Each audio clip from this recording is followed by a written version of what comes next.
Chitransh academy में आपका स्वागत है।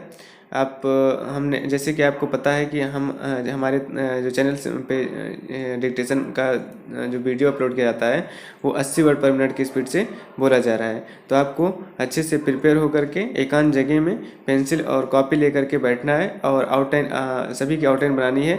और अगर आप बीच में कोई आउटलाइन नहीं बना पाते हैं तो आपको जो है वहाँ छोड़ करके नेक्स्ट वर्ड पे आपको आउटलाइन बना करके आगे बढ़ जाना है और उस आउटलाइन को बाद में आपको प्रैक्टिस कर लेनी है। नहीं तो अगर आप उस आउटलाइन को बनाने में पड़ जाते हैं, जैसे कि बहुत लोग हैं जब कोई आउटलाइन नहीं आती तो उसी को बनाने में अपना टाइम वेस्ट कर देते हैं, फिर आगे वाले वर्ड छूट जाते हैं। इसलिए आप जो वर्ड नहीं आ रहे हैं, मान लीजिए आपने नहीं बनाया है, तो उसको छोड़ करके आगे बढ़ जाइए, ठीक है। और जो इसमें जो आप PDF देखते होंगे तो इसमें जो है मानक प्रणाली की जो है आउटलाइन बनाई गई है। तो आप उसको ना ध्यान दे करके आप जो भी आउटलाइन आपने जो भी प्रणाली आपने सीखी है उस प्रणाली का प्रयोग करके आप अपनी आउटलाइन बनाइए और उसी को ट्रांसक्रिप्ट करके हिंदी में बना करके चेक करिए कि आपने कितना बनाया है, कितना सही है, कितना नहीं सही है, और क्या आपने आउटलाइन गलत बनाई है और किसकी आउटलाइन कैसे बनेगी वो आप बनाइए। अगर नहीं आप बना पाते हैं तो उसको कमेंट बॉक्स में कमेंट करें, हम उसको बताएंगे। तो चलिए स्टार्ट करते हैं। 80 वर्ड पर मिनट की स्पीड से हम बोलने चल रहे हैं इस एक्सरसाइज नंबर 7 को। इसके पहले एक्सरसाइज 7 बोल चुके हैं। तो स्टार्ट।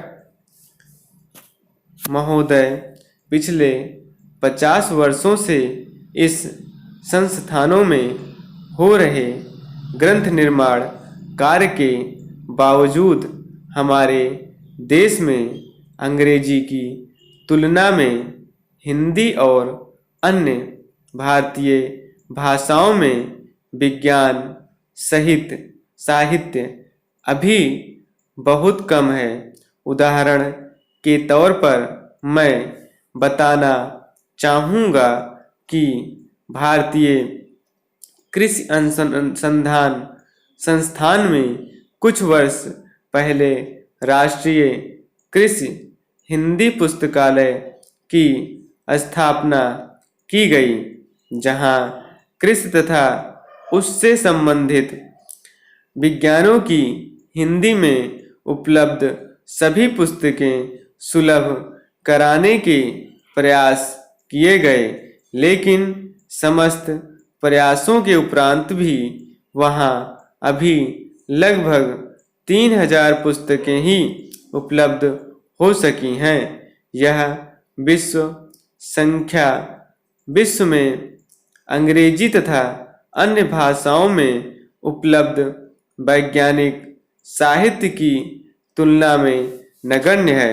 लेकिन इस स्थिति में भी उत्तर भारत के अनेक विश्वविद्यालयों में स्नातक स्तर पर विज्ञान की शिक्षा हिंदी माध्यम से दी जा रही है और PhD स्तर पर शोध प्रबंध भी हिंदी में प्रस्तुत किए जा रहे हैं। IIT दिल्ली और कानपुर में भी हिंदी में लिखे गए शोध प्रबंध स्वीकार किए गए हैं। जब हिंदी में विज्ञान और प्रौद्योगिकी के शिक्षण की बात की जाती है तो दो तर्क दिए जाते हैं। हिंदी माध्यम से शिक्षण देने वाले प्राध्यापकों की कमी और गैर हिंदी भाषियों को हिंदी माध्यम से शिक्षण लेने में कठिनाई का होना। हिंदी में शिक्षण देने वाले प्राध्यापकों की कमी का मुख्य कारण यह है कि हिंदी भाषी अध्यापकों ने भी अपनी शिक्षा अंग्रेजी माध्यम से ग्रहण की होती है, अतः वे पाठ भी अंग्रेजी माध्यम से तैयार करते हैं। इस प्रकार वे अंग्रेजी में पढ़ना अधिक सरल समझते हैं। हिंदी माध्यम से पढ़ाने के लिए उन्हें विशेष तैयारी करनी होगी और परिश्रम करके सामग्री बनानी होगी।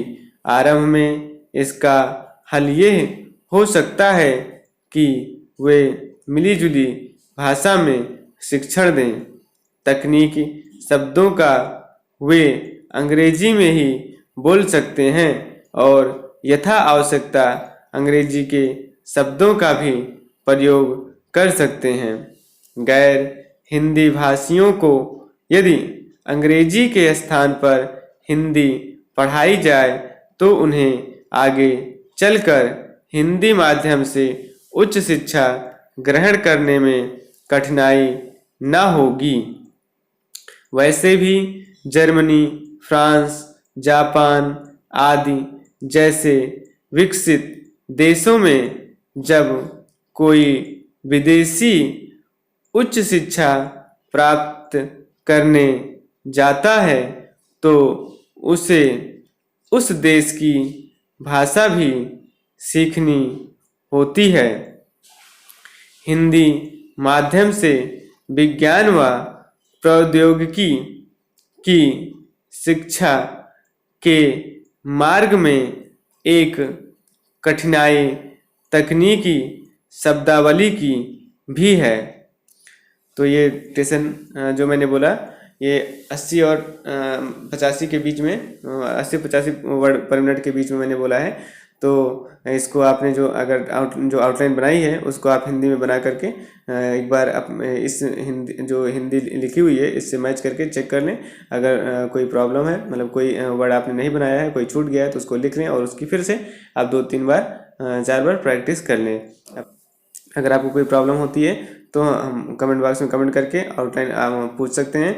और हमारा जो वीडियो है, ये हमारा जो डिक्टेशन का वीडियो होता है जो अपलोड किया जाता है वो पर डे अपलोड होता है और 1 by 1 एक्सरसाइज चलती रहती है।